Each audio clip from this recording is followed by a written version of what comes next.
Hello mga kadadi, ngayon pala mag-grocery kami ni Mrs. dito sa Robinson, Cabanatuan.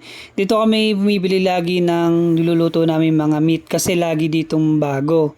Dito naghahanap si Mrs. ng lulutuin namin for tonight. Nakapili nga pala siya ngayon ng manok. Etong manok na to, na-try na namin mga kadadi, magnolia siya tapos napakadali niyang lutuin, tsaka napakalambot. Ito nga pala mga kadadi, naka-sale nga po pala yung mismong tosino nila dyan, yung mga nakapak. Naka-promo po sila ngayon. Dito nga po pala mga kadadi, bumili nga rin po pala kami ng batutay ng Cabanatuan. Meron din po sila dyan. Napakasarap po nun mga kadadi. Tsaka dito nga po pala mga kadadi, naghahanap si Mrs. ng coconut milk para hindi na kami bumili bukas. Yan, tsaka dito nga po mga kadadi, nagbayad na po kami at kumuha nga rin po pala ako ng Pure Foods dito ng corn beef kasi may lulutuin kami mamaya. Dito nga pala mga kadadi, pinakita ko lang sa inyo yung e-bike po namin. Napakatagal na po sa amin to mga kadadi. Sobrang laking tipid na po namin sa amin to mga kadadi yung e-bike na to. Simula po nung naggagas po kami ng 2,000 sa isang buwan. Ngayon po wala na mga kadadi, 15 pesos lang sa bawat isang charge. 8 hours po ito charge mga kadadi.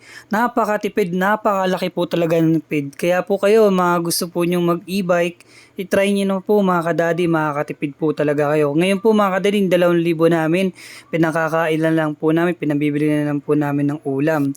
Ngayon po mga kadadi, ito po pala, magigisa nga po pala ako sa corn beef. Nakita rin po namin to sa reels.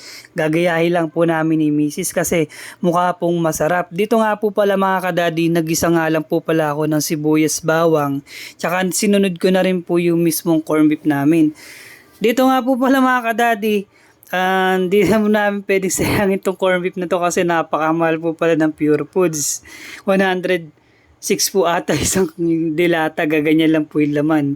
Pero mga kadadi, napakasarap po niya ya. At dito nga pala mga kadadi, naglagay rin po ako ng patis, tsaka naglagay na rin po ako ng Jolly Corn. Napakasarap niya mga kadadi. Na mais, yan, napakasarap nga po pala mga kadadi. Hindi po makakalain na napakasarap po pala na to mga kadadi. Tsaka sinamahan ko nga rin po pala to ng dahon ng kangkong. Tsaka hindi ko rin po akalain na tawag dito magiging bagay po sila sa corn beef. Napakasarap po pala mga kadadi, kaya po na i-try nyo na. Tsaka kasi po mga kadadi, siguro magugustuhan to ng mga anak nyo kasi nung kinain po namin to, tuwang-tuwa yung anak ko po mga kadadi, sobrang sarap. Nako, makakaubos na naman po si Daddy Mike ng kanin nito mga kadadi, hindi na naman po makakapag-diet. Kaya po mga kadadi, follow nyo na ako mga kadadi para sa mga susunod na vlog ko po ay may update kayo. Di ba po, napakasarap mga kadadi. Tsak na makakaubos na naman si Daddy Mike ng kanin nito, promise.